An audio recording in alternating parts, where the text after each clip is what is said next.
Halo sobat Nine, waduh, Feng Hao udah 400 aja cuy, gile. Wah.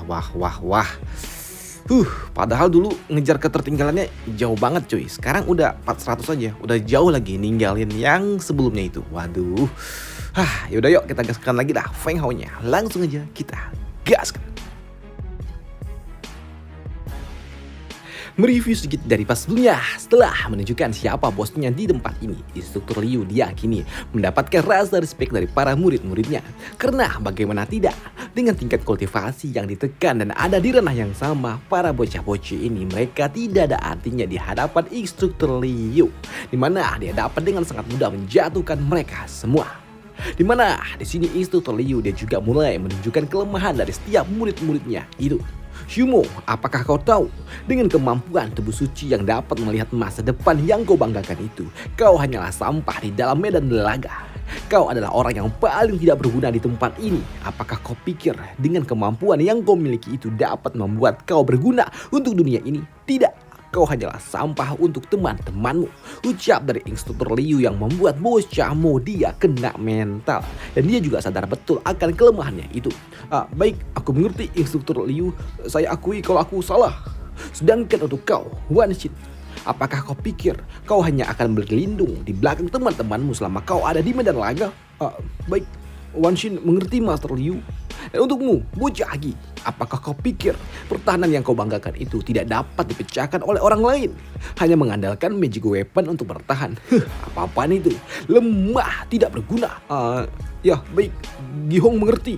Dan untuk kalian bertiga, apakah kalian tahu kesalahan kalian? Tanya dari instruktur Liu yang membuat ketiganya hanya dapat terdiam saja. Dasar bocah dungu. Kesalahan kalian bertiga ada di otak kalian, yaitu kesombongan. Apakah kalian pikir kalian benar-benar kuat dan tidak terkalahkan? Jangan pernah berpikir kalau kalian tidak terkalahkan hanya karena kalian memiliki tubuh spesial dari para dewa. Dengarkan baik-baik. Tidak ada seorang pun di dunia ini yang kekuatannya tidak dapat dikalahkan oleh orang lain. Paham kalian? Ucap dari instruktur Liu yang menampar isi kepala dari Feng Hao. Tidak ada seorang pun yang tidak terkalahkan, bahkan untuk Kaisar Agung itu sendiri. Karena di sini Feng Hao dia juga sadar kenapa Kaisar Agung bisa dikalahkan, bisa menghilang jika dia tidak dikalahkan. Ya, di sini instruktur Liu dia juga mengatakan kalau kekuatan adalah segalanya dan Akademi Seng Tian diciptakan untuk menciptakan orang-orang kuat. Paham kalian? Ya, kami mengerti. Terima kasih telah membuka pikiran kami, instruktur. Ucap dari ketiga bocah tinggi itu. Ya, apa yang diucapkan oleh instruktur Liu ternyata itu memang benar semuanya.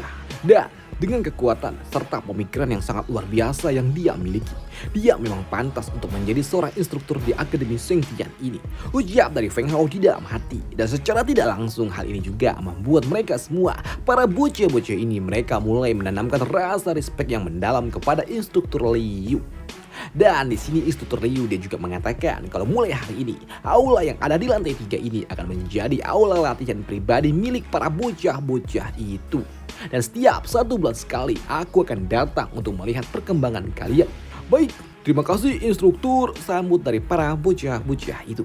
Tapi dari mereka semua yang dimarahi ternyata cuma Lan Er aja cuy yang enggak kena marah bah.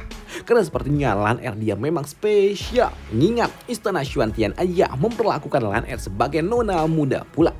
Dan setelah memberikan arahan kepada para bocah-bocah itu, di sini instruktur Liu sebelum dia pergi dia juga mengatakan kalau tahun depan akan ada sebuah turnamen yang akan melibatkan 3 mansion utama. Dan di dalam pertandingan itu hanya akan diikuti oleh para pemula. Dan aku tidak peduli metode latihan apa yang akan kalian lakukan. Tapi aku mau kalau kalian mendapatkan posisi pertama dan menjadi juaranya. Jika tidak, aku akan datang secara pribadi. Dan setiap harinya aku akan datang dan menghajar kalian sampai jadi abon. Ucap dari instruktur Liu yang membuat para bocah-bocah ini langsung ngeri. Jika setiap hari mereka digebukin, wah bukannya kuat cuy, yang ada malah jadi koit. Diam, jangan banyak mengeluh. Apakah kalian mengerti kata-kataku? Ucap dari instruktur Liu. Siap, kami mengerti madam. Sambut dari para bocah-bocah itu. Dan kini mereka pun mendapatkan sebuah token akses untuk dapat memasuki tempat ini dan diharapkan kalian untuk hadir di setiap pertemuan 1 bulan sekali itu. Karena aku akan datang melihat perkembangan kalian di setiap bulannya. Dan setelahnya instruktur Liu dia pun pergi, dan untuk para bocah-bocah ini mereka pun kini duduk bersama dan mulai memikirkan bagaimana caranya mereka akan berlatih dan bagaimana pula caranya nanti mereka dapat mengalahkan instruktur Liu. Tim, kita akan mengalahkannya dengan pertandingan tim. Kita tidaklah mungkin dapat menang jika kita bertanding sendiri-sendiri. Selain itu juga, di sini Feng Hao dia juga bertanya tentang kompetisi apa yang dimaksud oleh instruktur Liu itu. Yang membuat senior Shi dia pun mengatakan kalau Akademi Shengtian mewakili kekuatan terbesar bagi umat manusia. Dan di tempat ini juga terdapat 3 mansion utama, dan sayangnya mansion milik umat manusia selalu saja berada di juru kunci. Dan hanya mansion Shura aja dan juga mansion Jiu yang bersaing untuk mendapatkan posisi pertama. Oh ya, aku mengerti. Pantas saja instruktur Liu dia berharap kita memecahkan kebuntuan bertahun-tahun itu. Hahaha. Mari kita berjuang untuk umat manusia, ucap dari senior Long. Namun untuk Feng Hao dia lebih fokus kepada metode pertandingannya. Maka dari itulah dia bertanya, senior Shi, apakah ada batasan level kultivasi atau kultivasi tertentu yang akan ditekan menyesuaikan aturan yang ada? Tidak ada aturan apapun. Mereka berhak menggunakan semua kekuatan yang mereka miliki. Bukankah itu akan sulit bagi mereka yang belum mencapai ranah Said jika mereka harus bertemu dengan lawan yang telah ada di ranah Said? Ya, itulah resikonya, sambut dari senior Shi. Selain itu juga cuma ada Lan Er dan juga senior Ji aja yang telah mencapai ranah Said di kelompok mereka. Dan kita semua masih ada di ranah Martial Emperor. Dan itu benar-benar akan membuat kita sulit untuk dapat melakukannya. Kalau begitu, baiklah. Senior Shi, kami hanya dapat berharap kepada dirimu. Hanya kaulah yang dapat mendekati ranah Said. Dan aku secara pribadi akan membantu dirimu mencapai ranah Said dan memberikan semua dukunganku untuk dirimu, ucap dari Feng Hao. Mendengar hal itu, di sini awalnya senior Shi dia pun bingung kenapa Feng Hao pesimis seperti itu. Padahal Feng Hao adalah orang terkuat nomor 1 yang ada di mansion umat manusia. Selain itu, di sini senior Shi dia juga mengatakan kalau lawannya pasti akan sangat sulit karena dirinya mendapatkan sebuah informasi kalau ada seorang bocah yang berasal dari mansion Jiu yang merupakan seorang pemilik dari tubuh spesial dan rumornya dia sangat kuat. Namun untuk Feng Hao dia pesimis bukan karena lawannya cuy, tapi Feng Hao dia pesimis karena dia saat ini belum mencapai ranah Sain. Dan jika dia harus bertanding melawan para jenius yang ada di ranah Sain, jelas itu hasilnya akan sangat berbeda dengan ketika dia harus menghadapi para Sain yang biasanya ia temui. Dan kenapa Feng Hao tidak melakukan sebuah penerobosan dulu? Karena memang saat ini Feng Hao dia takut kalau dirinya masih belum cukup kuat untuk menerima hukuman surgawi yang datang lebih kuat daripada yang sebelumnya. Di sini senior Shi dia yang melihat Feng Hao yang bengong memikirkan soal bagaimana caranya dapat melewati hukuman surgawi, membuat senior Shi dia berujar, tenanglah saudara Feng, aku akan membantu dirimu memecahkan masalahmu, walaupun aku juga tidak tahu masalah apa yang kau miliki. Begitu juga dengan para ciwi-ciwinya Feng Hao, mereka akan membantu Feng Hao sebisa mungkin apapun itu yang dibutuhkan oleh Feng Hao. Namun untuk Feng Hao sendiri yang berpikir karena mungkin saja ada sebuah potensi pertandingan kelompok ataupun pertarungan poin, maka dari itulah di sini Feng Hao dia berpikir kalau dia harus memiliki sebuah tim yang solid. Maka dari itulah secara pribadi Feng Hao dia akan berlatih senior Long untuk berlatih di setiap harinya, yang membuat senior Long dia jadi ngeri.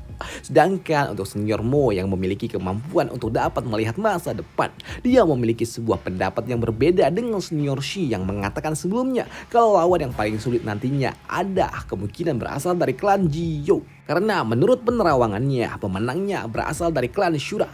Mendengar hal itu di sini senior Shi dia tidak percaya karena dia yakin pemenangnya adalah tetap dari klan Jiu karena mereka memiliki seorang murid pemilik tubuh suci tertinggi tubuh Raja Hades. Dan hal itu juga dibenarkan oleh senior Gi karena dia tahu kalau itu adalah salah satu dari 3 pemilik tubuh suci terkuat yang dapat mengalahkannya pasti hanyalah mereka pemilik tubuh suci ilahi pula. Dan hal itu juga dirasakan benar oleh Feng Hao karena Feng Hao sendiri merasa kalau sepertinya dia pernah bertemu dengan pemilik tubuh itu, walaupun gue juga nggak tahu siapa yang dimaksud oleh Feng Hao.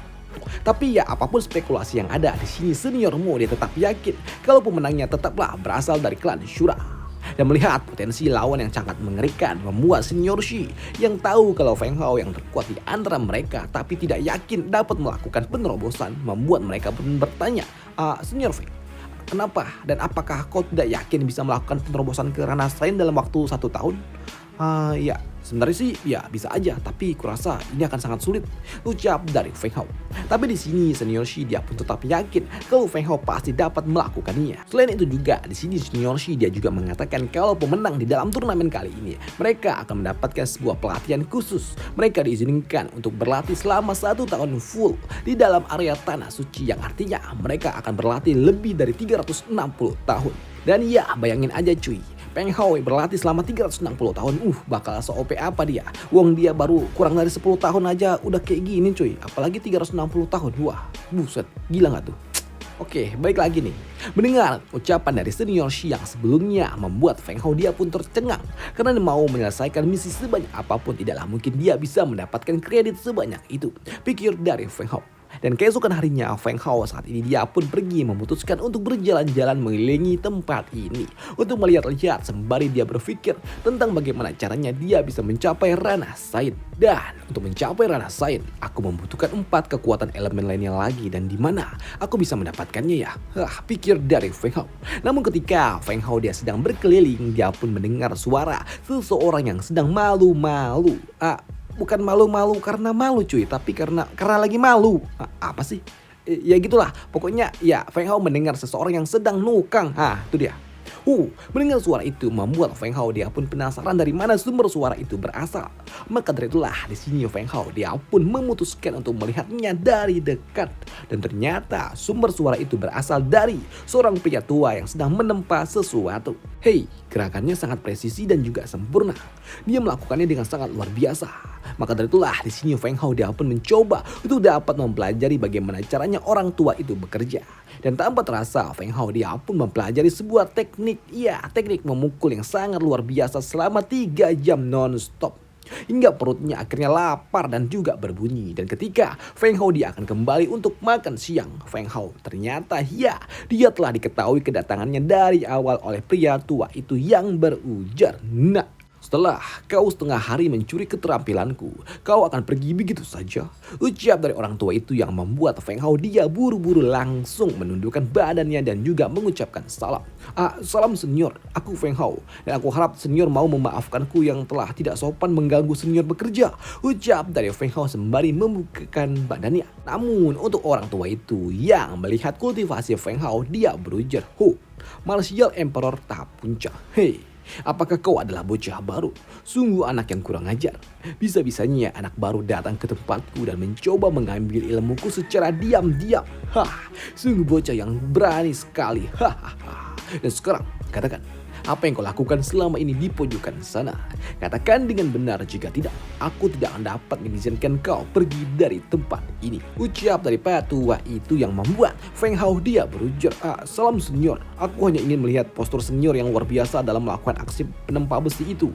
Hingga tanpa sadar aku lupa waktu ketika aku melihat senior melakukannya," ucap dari Feng Hao yang membuat patua itu dia tertawa. "Bocah gila, aku belum pernah mendengar ada seseorang yang sampai lupa waktu ketika dia melihat seseorang sedang memukul besi.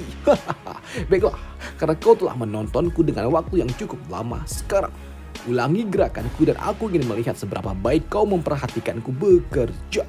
Maka dari itulah di sini Feng Hao dia pun menciptakan palu miliknya sendiri dengan menggunakan energi ki miliknya yang membuat patua itu dia juga cukup kagum. Anak ini, dia edan juga rupanya. Hanya dalam waktu 3 jam saja dia dapat menciptakan kepadatan energi yang seperti itu. Anak ini, dia bocah jenius kah? Bakatnya luar biasa. Tapi ya ini akan menjadi menarik, dan mari kita lihat lebih detail lagi apa yang bisa dia lakukan, ucap patua itu di dalam hati sebelum Feng Hao dia menghancurkan batu yang ada di dekatnya yang membuat patua ini dia murka. "Bocah gila, apa yang kau lakukan? Apakah kau ingin menghancurkan tempatku ini, bocah gila?" Yang membuat Feng Hao dia ditekan balik oleh patua itu. "Bocah gila, setelah kau mencuri teknikku, kau ingin menghancurkan rumahku, dasar bocah gila," ucap patua itu yang kesal. Udah nyolong lah malah dihancurkan pula tempat dia kerja. Waduh. Dan sekarang katakan siapa kau sebenarnya, ucap patua itu yang membuat Feng Hao dia berujar, "Iya, salam senior. Saya adalah Feng Hao dan saya berasal dari benua Tianu. Namun sekarang saya adalah murid baru dari Akademi Sheng Tian. Dan hari ini saya kebetulan lewat di tempat ini dan melihat senior sedang melakukan casting art. Dan itu benar-benar membuatku terpesona melihat senior melakukan aksinya. Mendengar Feng Hao dia berasal dari benua Tianlu, namun telah mencapai tingkatan yang seperti ini di usia muda, membuat Pak Tua itu dia cukup kagum. Not bad. Tapi kau telah menghancurkan tempatku ini, maka dari itulah kau harus menemaniku. Jika tidak, maka tidak ada cara bagi dirimu untuk kembali pulang. Ucap Pak Tua itu yang membuat Feng Hao dia panik. Senior, bukankah itu hanya batu biasa? Jadi batu biasa pala lu peyang. Tahukah kau bagaimana batu itu berharga bagi diriku dan seberapa besar upayaku untuk mendapatkan batu itu? Dan ketika Feng Hao dia bertanya bagaimana caranya dia harus membayar ini semua, di sini Pak Tua itu dia berujar, kau lihat, aku hanya seorang diri di tempat ini, dan kau bisa tinggal di tempat ini untuk sementara waktu dan bekerja di bawah pengawasanku. Ya, dalam arti lain, kau bisa menjadi anak magang di tempatku ini. Ucap dari Pak Tua itu yang membuat Feng Hao heran lah. Ternyata Pak Tua ini dia cuman ingin aku menjadi muridnya aja. Waduh, kenapa nggak ngomong dari awal aja bah? Muter-muter. Pikir dari Feng Hao. Namun melihat Feng Hao yang bengong membuat Pak Tua itu dia berujar, kenapa nak? Kenapa kau diam saja? Apakah kau tidak mau menjadi anak magang di tempatku ini? Dan asal kau tahu, banyak para bocah yang datang secara pribadi untuk menjadi anak magang di tempat ini. Tapi semuanya aku tolak. Ucap Pak Tua itu yang membuat Feng Hao, ditolak? Casting art, banyak murid. Jadi kau adalah Master Hao Tian, casting art master itu? Ya, kau benar. Tapi karena kau tidak mau menjadi muridku, sekarang pergilah dan jangan kembali lagi. Ucap Pak Tua itu yang sepertinya dia meraju bah. Yang membuat Feng Hao dia berujar, tidak, bukan begitu Master Hao. Bukannya aku tidak mau, hanya saja ini akan sangat sulit bagi diriku. Kenapa? Memangnya kenapa? Tanya Pak Tua itu. Ya Master Hao, seperti yang kau tahu ini akan sangat sulit bagi diriku. Karena ya seperti kau tahu instrukturku mungkin dia tidak akan mengizinkanku untuk pindah haluan. Siapa instrukturmu? Katakan, biar aku yang bicara langsung dengan dirinya. Iya baiklah, dia adalah instruktur Liu Chanian. Mendengar hal itu membuat Pak Tua ini dia terkejut bagaimana bisa kau menjadi murid dari wanita gila itu. Dan melihat Pak Tua itu yang terkejut membuat Feng Hao dia bertanya, Master Hao, apakah kau kenal dengan instruktur Liu? Ya tentu saja aku kenal. Bocah, anggap saja kita tidak pernah bertemu dan kau segera pergilah dari tempat ini dan pergilah pulang dan berlatihlah dengan cukup keras ya, oke? Dan kau juga harus berlatih dengan baik-baik dan ya kau harus melakukan yang terbaik jika kau tidak mau berakhir muda. Ucap Pak Tua itu yang sepertinya dia takut juga dengan instruktur Liu yang membuktikan kalau instruktur Liu dia adalah orang yang gila bahkan di antara para tetua. Dan ya, selesailah cerita kita di sini dulu dan sampai jumpa besok lagi ya guys ya. Dan sampai jumpa, bye, thank you.